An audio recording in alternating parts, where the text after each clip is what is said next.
चलिए दोस्तों, आज है थर्सडे और आज हम रिव्यू करेंगे इंग्लिश का जो हमने पेपर दिया था एग्ज़ाम 25 नवंबर 2020 शिफ्ट 1 एसएससी सीपीओ का जो पेपर दिया था उसका हम इंग्लिश का रिव्यू करेंगे। उसमें अपना कैसे क्या रहा और क्या इम्प्रूवमेंट की गुंजाइश है वो सब हम डिस्कस करेंगे। तो बेसिकली यार इसमें मेरे जो नंबर आए थे 28 नंबर आए थे 50 में से। टारगेट अपना 40 प्लस का रहेगा। देखो यार, इसमें एक खुशी की बात है, मैं अटैम्प्ट तो 43 कर रहा हूँ, मतलब 40 से ऊपर कर रहा हूँ। बस अपना एक्यूरेसी ठीक नहीं है, 72% ये एक्यूरेसी है।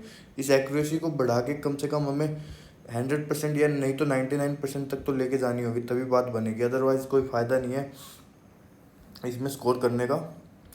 तो यार यही है। और दूसरा यार, इसमें टाइम भी मेरे को 7 मिनट घटानी पड़ेंगे, थोड़ा फटाक से करना होगा, 10 मिनट के अंदर अंदर लाना होगा। जीएस में तो यार टाइम तो ले आया मैं 5 मिनट के अंदर अंदर, लेकिन यार उसमें मार्क्स नहीं आ रहे। और इसमें तो दोनों इम्प्रूवमेंट करनी है मेरे को, टाइम की भी और इंग्लिश अपने क्वेश्चंस की एक्यूरेसी की भी। तो धीरे धीरे ये अटैम्प्ट करेंगे यार। बेसिकली इसमें हमें रीडिंग स्किल्स के ऊपर ज़्यादा ध्यान देना होगा, प्लस कंप्रीहेंशन के ऊपर भी ध्यान देना होगा।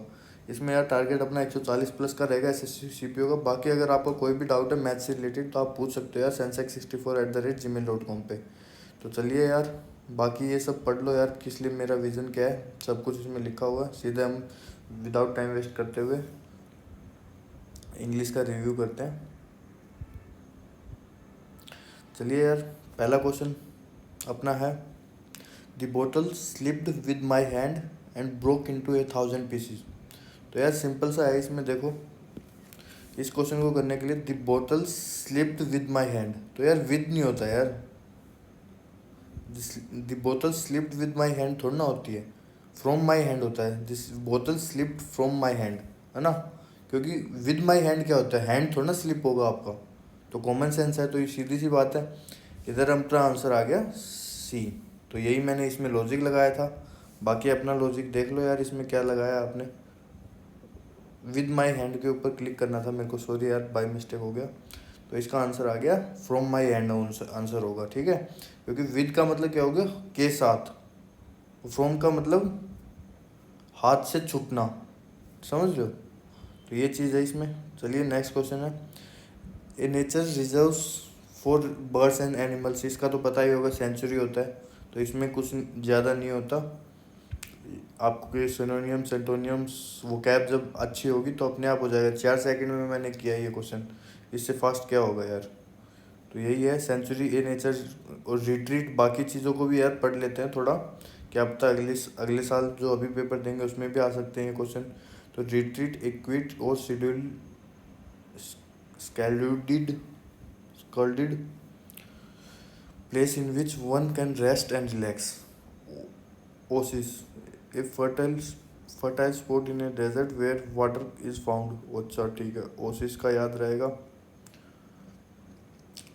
अगला है asylum, is an institute for the care of people who are mentally ill. Okay, तो यार धीरे धीरे याद करेंगे इनको भी। बाकी मेन चीज़ है अपन को सेंटेंस का मतलब पता था, एगोन। एगोन का मतलब यार तुम अपना कमेंट सेक्शन में बताओ, मेरे को तो नहीं पता था इसका मतलब। बाकी अगर हम ये क्वेश्चन थोड़ा अपने लॉजिक से देखें, देखो 17 सेकंड लिए हैं तो वेस्ट किया मैंने इधर टाइम। तो इधर 5 सेकंड में पता चल जाता है क्या तो आता है या नहीं आता। तो ये इधर मैंने ज़्यादा टाइम वेस्ट कर दिया। एगोन का मतलब क्या हो सकता है देखते हैं, आप खुद का लॉजिक लगाते हैं। कंटिन्यू, एग्री, क्वारल मतलब एक तरह से घिन टाइप का होता है या गुस्सा आना। एंकरेज का मतलब प्रोत्साहन करना। तो देखो यार एगोन का मतलब क्या हो सकता है, एग ऑन, एगोन। तो यार इसका मेरे को तो नहीं पता, कंटिन्यू या एंकरेज में से होना चाहिए। बाकी देखते हैं आंसर क्या है। एंकरेज है इसका आंसर, ठीक है। Agone means to anchorage. Okay, what it all about place and somewhere but the correct answer is option 1। ठीक है सर, चलिए याद रखेंगे एगोन का मतलब एंकरेज करना होता है, ठीक है। चलिए एगोन एंकरेज, तो इसको थोड़ा याद कीजिए। आप मिमिक बना सकते हो इसका, तो बहुत बढ़िया होगा। तो चलिए नेक्स्ट है, विवेक हैज़ ए स्ट्रॉन्ग रिसेम्बलेंस तो यार देखो इसमें इसका मतलब क्या कह रहा है, ये विवेक है ना, विवेक की शक्ल या फिर कुछ भी स्ट्रॉन्ग रिसेम्बलेंस है किसके साथ, इसके ग्रैंडफादर्स के साथ। तो इसके जो चाहे गुण लगा लो या फिर कुछ भी लगा लो, वो बहुत ज़्यादा मिलते हैं इसके फादर के साथ। तो इसका आंसर यार विद होना चाहिए था। तो Vivek has a strong resemblance with his father. ठीक है, टू तो नहीं होगा इसका, तो एग्जैक्ट है, टू तो हो ही नहीं सकता। फ्रॉम हिज फादर ये भी नहीं हो सकता। अबाउट हिज फादर तो यार उसका जिक्र थोड़ा ना कर रहे, उससे मिलती जुलती है। तो आंसर देखते हैं यार इसका क्या है। बाकी आंसर है टू हिज फादर, तो टू है इसका answer. Okay, Vivek has strong resemblance to his father. तो रिसेम्बलेंस का मतलब इन्होंने नहीं दे रखा। चलिए आप कमेंट सेक्शन में बताइए इसका मतलब क्या है रिसेम्बलेंस का। बाकी यार याद रखेंगे रिसेम्बलेंस के साथ टू आता है। ओके, तो रिसेम्बलेंस के साथ टू आता है, विद नहीं आएगा। ओके, चलो नेक्स्ट क्वेश्चन में। इसमें यार स्पेलिंग एरर भाई, ये तो यार वो कैब जब आप पढ़ोगे तब आपको स्पेलिंग भी याद करनी होगी, वहीं से पता चलेगा। इसमें यार कर्टेसी की मेरे को लग रही है गलती, बाकी कस्टम की सही है, कस्टडी की भी सही लग रही है, कर्सरी की भी सही लग रही है। तो आंसर देखते हैं। मैंने कर्सरी पे क्लिक कर दिया यार उस टाइम पे जल्दबाजी में।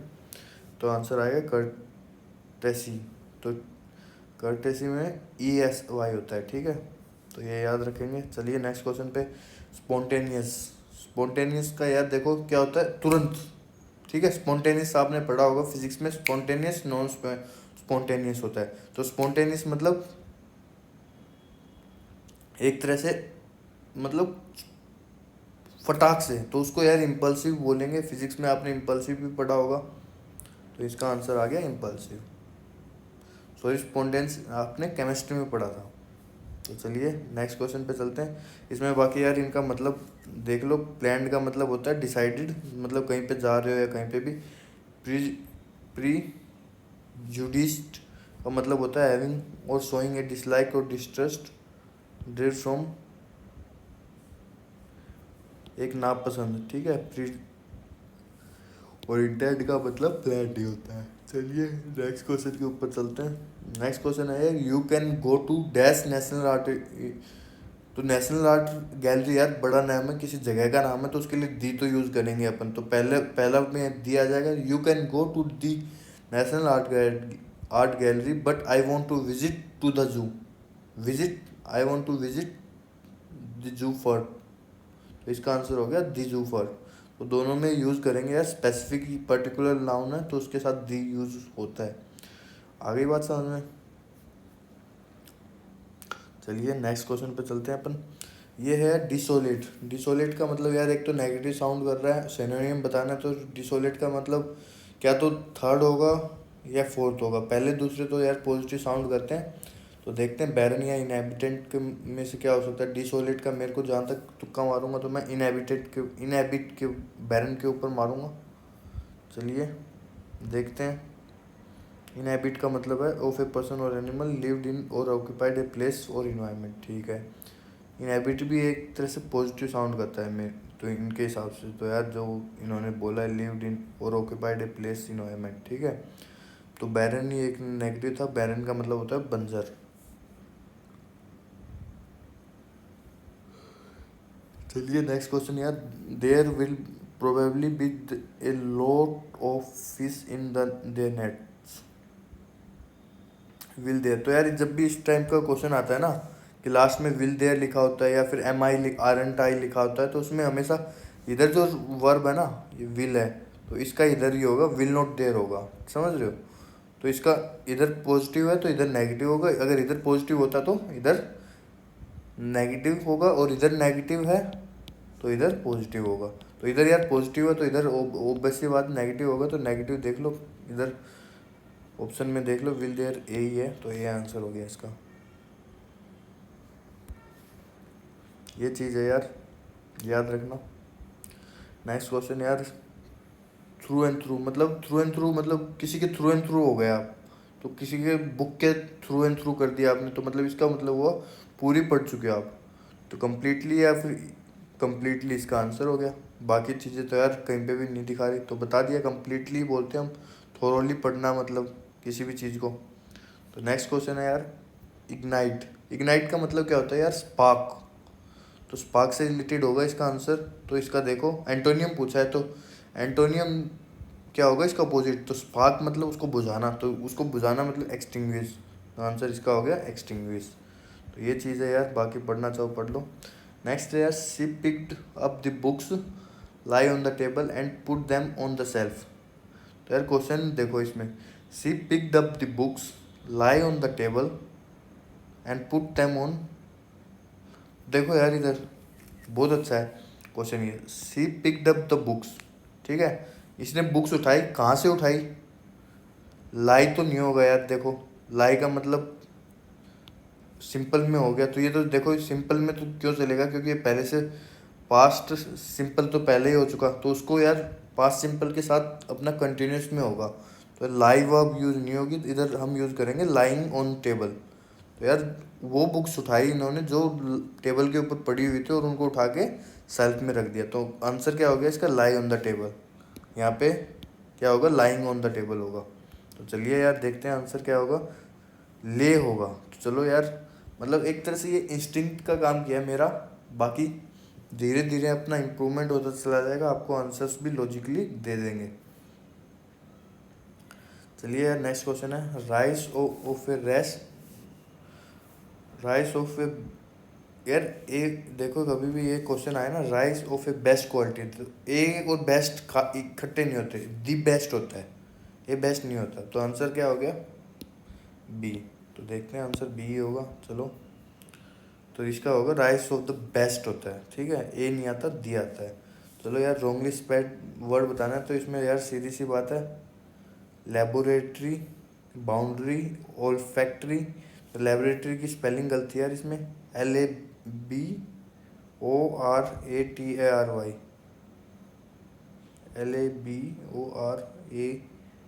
LABORATARY। तो यार इसमें गलती क्या है,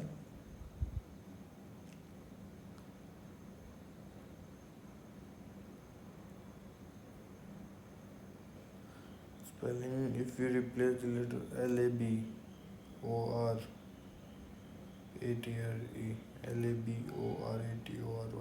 तो लास्ट में यार क्या होगा, ORY होता है, ठीक है, लेबोरेटरी में लास्ट में TORY होता, ए का रखा है इन्होंने। चलो नेक्स्ट क्वेश्चन है, स्नेक इन द ग्रास, यार छिपा हुआ वो होता है, आस्तीन का सांप बोलते हैं स्नेक इन द ग्रास को, एक तरह से ये लगा लीजिए। तो यार जिसके ऊपर आप भरोसा नहीं कर सकते उसको ही हम बोलेंगे आस्तीन का सांप। तो इसका डिसीफुल पर्सन, तो सिंपल सा था इसका। तो नेक्स्ट क्वेश्चन यार, नेक्स्ट क्वेश्चन है ये, the small farming community of Morgal located halfway between Berlin and Munich in rural Germany is home to around 50 people and has just one pub and yet it has आएगा यार, has तो है, yet it will attract. तो यार देखो ये एक तरह से किसी गांव के बारे में बात कर रहे हैं, तो उसके लिए अगर हम देखें तो एंड येट इट हैज़ या विल आएगा, हैज़ तो है नहीं इसमें, yet it attract and yet it attracts tens of thousand of visitor a years. तो यार विल तो होगा नहीं, सीधी सी बात है, क्योंकि एक तरह से कंटिन्यूटी में बात कर रहा है कि एक रूटीन को दर्शा रहा है, तो इज भी नहीं आएगा। तो अट्रैक्ट या अट्रैक्ट्स में आ सकता है। तो देखो यार, येट इट अट्रैक्ट, तो इसका मेरे हिसाब से अट्रैक्ट होना चाहिए। देखते हैं आंसर क्या है, अट्रैक्ट्स होगा। चलो, कारण क्या है इसका,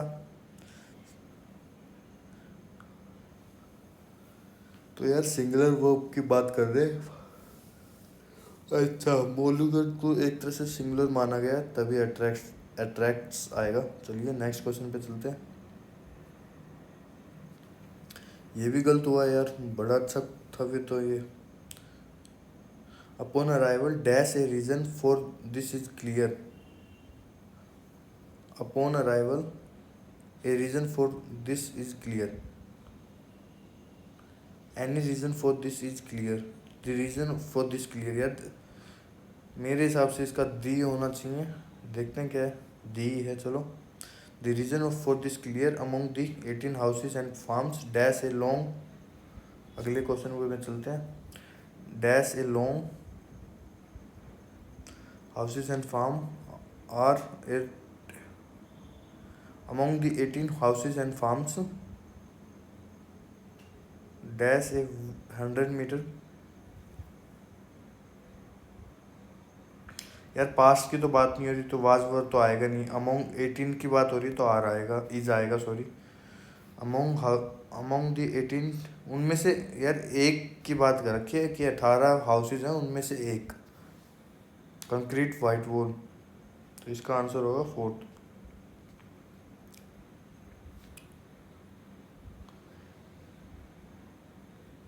चलिए नेक्स्ट क्वेश्चन पे चलते हैं। नेक्स्ट क्वेश्चन है यार,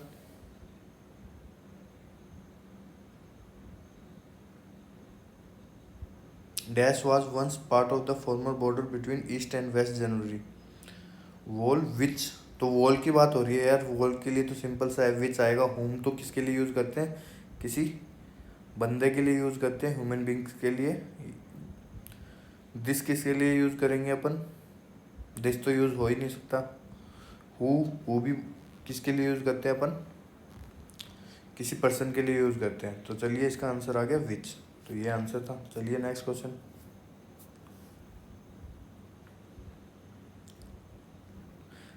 once part of the former border between east and west Germany making them one branch when entity, तो यार दोनों को एक एंटिटी बनाने का काम कर रहा है ये। तो चलिए ये आंसर हो गया इसका।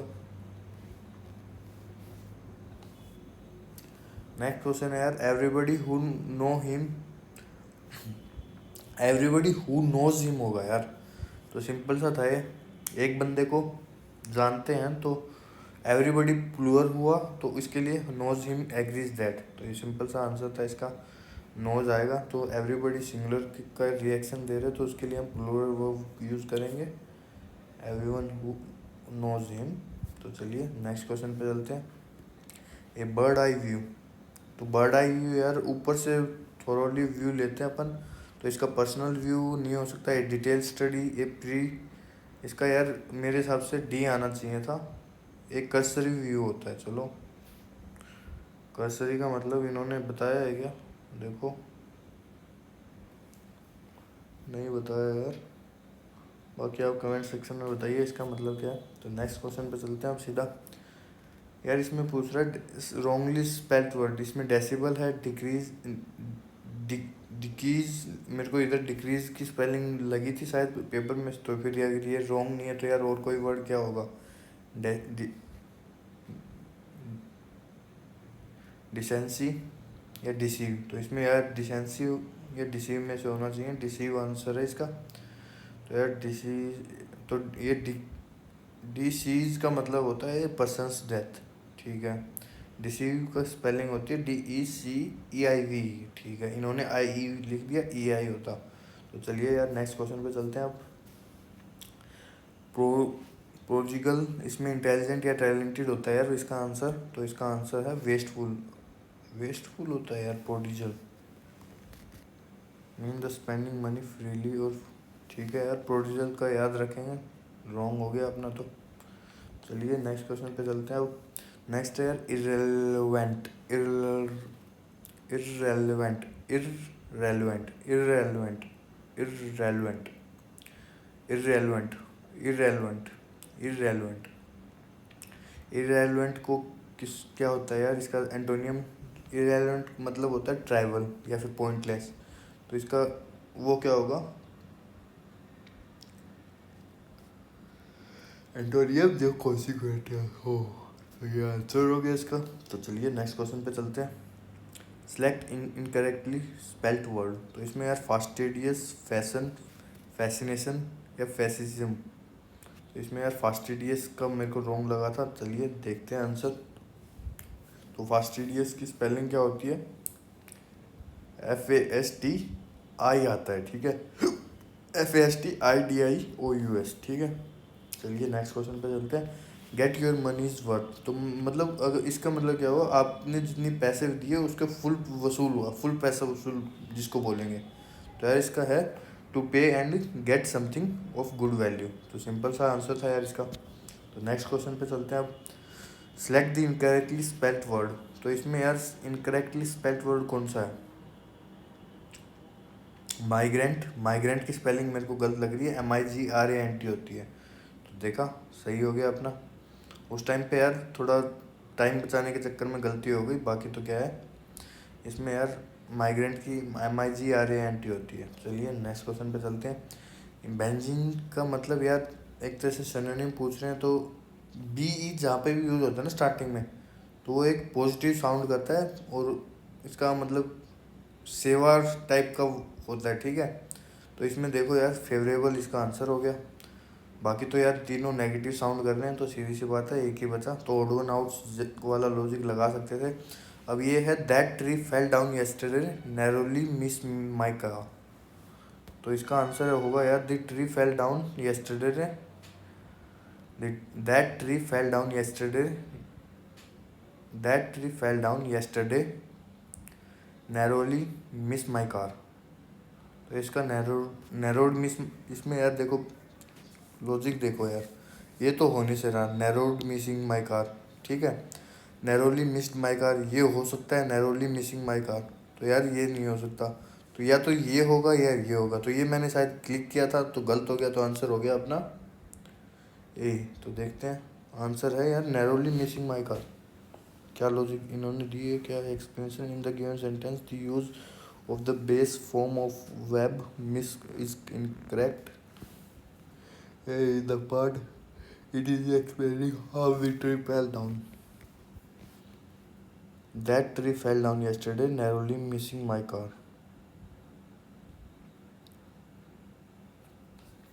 चलिए यार नेक्स्ट क्वेश्चन पे चलते हैं। नेक्स्ट है यार ये 36% लोगों ने ठीक किया। तो a particular form of language which is peculiar to a specific region, मतलब एक जगह पे बोली जाने वाली, उसको क्या बोलेंगे यार, स्लैंग तो बोलते नहीं। स्लैंग तो वो होता है किसी वर्ड को गलत बोलना या फिर बेम ऐसा वर्ड जो फेमस हो गया हो और उस वो जो डिक्शनरी में ना हो। तो यार जैरोगोन या देखो इसका आंसर क्या है, लिंगो या डायलैक्ट। तो इसका आंसर है डायलैक्ट, ठीक है। A particular form of a language which is, तो इसका बोलते हैं यार डायलैक्ट। तो चलो यार, यूनिक क्वेश्चन था। नेक्स्ट क्वेश्चन है यार, I can not tell you now whether I will be able to come or not. तो I can't tell you now whether I will able to come or not. तो यार इसका सीधी सी बात है, कोई इसमें सब्स्टिट्यूशन नहीं होगा, क्योंकि वेदर यूज़ करेंगे अपन जब भी हमें शंका हो कि हम कहीं जा पाएंगे या नहीं, या कुछ कर पाएंगे या नहीं। तो अगला है यार, a young person tending to commit a crime particularly minor crime. तो यार इसको क्या बोलेंगे, अगर कोई सोच रहा है करने की क्राइम, किया नहीं है, तो इसको यार बोलेंगे अपन, देखो क्रिमिनल तो बोल नहीं सकते, किया ही नहीं है क्राइम, तो इसका कन्विक्ट। तो यार करने कन्विक्ट वर्ड हम यूज़, मैंने इसका ऑप्शन किया था तो वो होगा नहीं, तो अपना दूसरे या चौथे में से होगा आंसर। तो मैं इसमें से मारूँ तो दूसरे पे या तीसरे तीसरे को मारेंगे। तो डेलिक्वेंट का मतलब होता है typically of a young person tending to commit a crime particularly minor crime. चलिए यार नेक्स्ट क्वेश्चन पे चलते हैं। You really need a you really need a some you really need some guidance in chemistry, you really need to take some guidance. तो यार इसका सीधी सी बात है ए होगा, थोड़ा आप रीडिंग करते होगे तो इसका आंसर आ जाता है। चलिए नेक्स्ट है, I dash for 40 minutes to see the doctor before my name was announced. तो यार इसने वेट किया है डॉक्टर को दिखाने के लिए। तो I have been waiting for होगा या I am waiting for 40 minutes to see the doctor before my name was announced. I am waiting for, इसका होगा यार, देखो आवाज़ है तो हैड बीन होना चाहिए, तो I have been waiting for, तो इसका आंसर हो गया आई हैड बीन। तो पास्ट का है तो पास्ट का ही रहेगा अपना आंसर। तो चलिए नेक्स्ट क्वेश्चन पे चलते हैं। ए फैक्चुअल रिटर्न अकाउंट और इम्पोर्टेंट हिस्टोरिकल इवेंट, इसको यार क्रॉनिकल बोलते हैं, पता होगा आपको। तो चलिए नेक्स्ट क्वेश्चन पे चलते हैं। One morning I went out with my cousin which is lawyer. तो विच तो यूज़ करते नहीं यार अपन, who is the lawyer use होता है इसमें। तो सीधी सी बात है, आंसर हो गया who is a lawyer. D भी यूज़ नहीं होगा यार, ए ही होगा। सिंपल सी चीज़ें, स्पेसिफिक कोई चीज़ नहीं बता रही, जनरल बता रही है। Government run by a small group of people, oligarchy बोलते हैं इसको। तो जब हम वन वर्ड सब्स्टिट्यूशन पढ़ेंगे तब आपको बताएंगे। अगला है यार एडमोनिश। एडमोनिश एडमोनिश क्या होता है यार, अपलोड। तो इसका तो मेरे को पता ही नहीं था यार। अगर मैं लॉजिक ढूंढूँ तो एडमोनिश एक नेगेटिव है, स्कोल्ड, चाइल्ड, वार्न, तीनों नेगेटिव साउंड कर रहे हैं, तो इसका पॉजिटिव क्या होगा, अपलोड। तो ये एक लॉजिक लगा सकते हैं इसमें। बाकी एडमोनिश का मतलब है वार्निंग और disapproval to essentially in a gentle, earnest और सोलिस्ट्री मैनर। तो चलिए यार नेक्स्ट क्वेश्चन देखते हैं। Anybody who does not stop to the red light will be fined. Anybody who doesn't not stop at the red light. At the red light पे यार मेरे को डाउट लगा, विल बी फाइंड। तो इसमें will be होगा यार, ठीक है। तो इसमें विल बी, तो आंसर आ गया ए, तो विल बी फाइंड। तो देख लो यार ये है। बाकी सेंटेंस फॉर्मेशन के अगर आपको पढ़ने हैं रूल्स पढ़ लो। यूसर्फ, इसका मतलब यार थोड़ा नहीं पता अपन को। रिलीज इसका एंटोनियम होगा, तो मतलब बांधा हुआ। असर्फ का मतलब ये हुआ to take position of power और इम्पोर्टेंस इलीगली और बाय फोर्स, ठीक है। तो नेक्स्ट क्वेश्चन पे चलते हैं। She will have to go to another school when we she moves from here.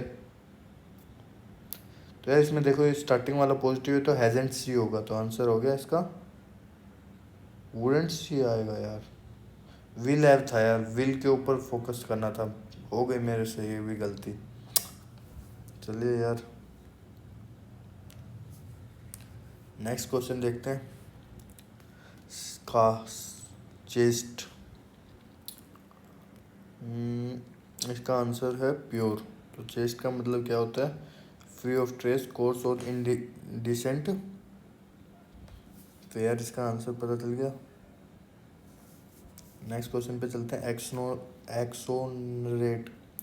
तो यार एक्सोनरेट का मतलब क्या है, एंटोनियम बताना है। तो यार एक्सोनरेट थोड़ा पॉजिटिव साइंड कर रहा है, इसका तो कुछ लॉजिक लग ही नहीं रहा। सेंटेंस होता है एक्सोनरेट का एंटोनियम। तो एक्सोनरेट का मतलब क्या होगा, चार्ज ऑफ रॉन्ग डूइंग और एंटोनियम सेंटेंस। चलिए यार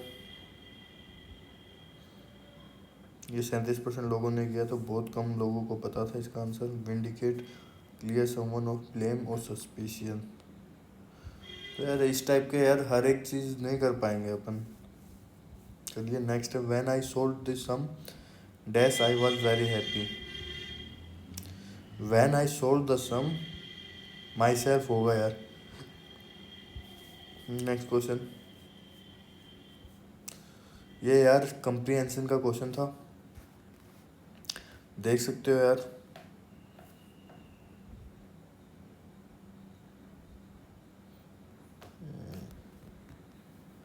अब आपको शायद पूरा दिख जाए, पूरा नहीं दिख रहा आपको।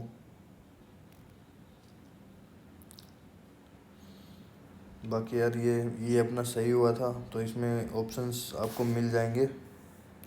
मेजर कल्टीवेटर का कहाँ पे है अपना, देखो ये लिखा हुआ है इन्होंने, commercially cultivated in Tamil Nadu, Karnataka, west Bengal. तो तमिलनाडु, कर्नाटका, वेस्ट बंगाल, आंसर आ गया बी। सो सिंपल था। अब नेक्स्ट क्वेश्चन को देखते हैं यार। नेक्स्ट क्वेश्चन आपके सामने है, इसमें क्या होगा, the rise of horticultures in India. तो ये है इसका आंसर।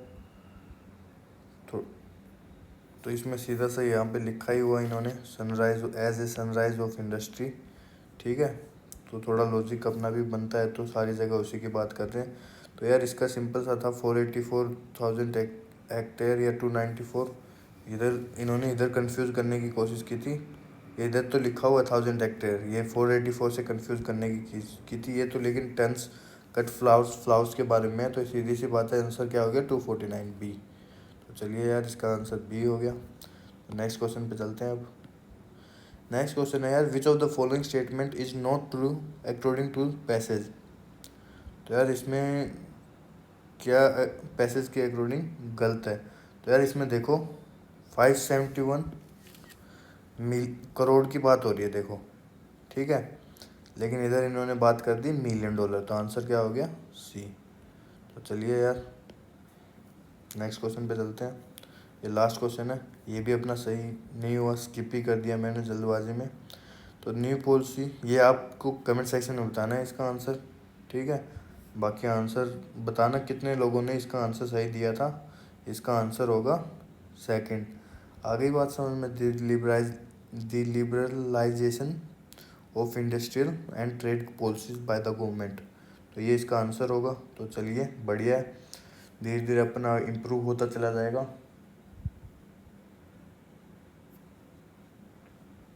तो ये 50 क्वेश्चंस थे।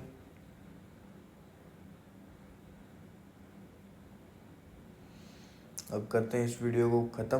बेसिकली आपको थोड़ा मज़ा कम आ रहा होगा यार इसमें, मेरे को भी पता है कि मैं थोड़ा कम इंटरेस्ट के साथ दे रहा हूँ इसको। 5वां पेपर है ये अपना, और अब तक कुछ प्रोग्रेस भी नहीं हुई है। तो मैं कोशिश कर रहा हूँ यार, अगले अभी जो मंडे आएगा अपना, तब से मैं पढ़ना भी स्टार्ट कर दूँ, या फिर उससे पहले भी आपको शायद कंटेंट मिलना स्टार्ट हो जाए, और वो बेस्ट कंटेंट बनाने की कोशिश करूँगा मैं। देखते हैं बन पाता है या नहीं, लेकिन इतना बेस्ट बनाएंगे कि एक स्टूडेंट कैसे याद करेगा या नॉर्मल, वो इम्पोर्टेंट है। ये नहीं है कि टीचर ने जो पढ़ा दिया वो सीधा ग्रैप्स कर लें अपन। अगर नीतू मैम, अगर या फिर कोई भी लगा लीजिए आप, राकेश यादव सर, या अपने कोई भी ले लीजिए टीचर जो फेमस है, अगर उनका आप पेपर में बिठा दो तो वो मैथ अकेला बढ़िया कर पाएंगे। और उसमें भी मैं गारंटी नहीं दे सकता कि वो 50 मिनट में 50 क्वेश्चन कर पाएंगे, या नीतू मैम का तो ट्रस्ट है, या राकेश यादव सर के ऊपर भी कर सकते हैं, फास्ट करेंगे तो हो जाएगा थोड़ा बहुत। लेकिन बाकी चीज़ें, बाकी सब्जेक्ट्स में कैसे करेंगे, मेन चीज़ तो वही है ना, स्टूडेंट को वो भी सिखाओ कि बाकी सब्जेक्ट्स को साथ लेके कैसे चलेंगे हम। तो वही मैं कोशिश कर रहा हूँ, ठीक है। तो देखते हैं, धीरे धीरे इम्प्रूवमेंट आएगा अपने में भी, लेकिन पूरी कोशिश रहेगी। बस आप लाइक एंड सपोर्ट किया करो, लाइक करके वीडियो को, और कमेंट भी किया करो यार आपने, कि कैसे आप मैं इम्प्रूव कर सकता हूँ अपने आप को। तो चलिए इस वीडियो को करते हैं ख़त्म, मिलते हैं नेक्स्ट वीडियो में।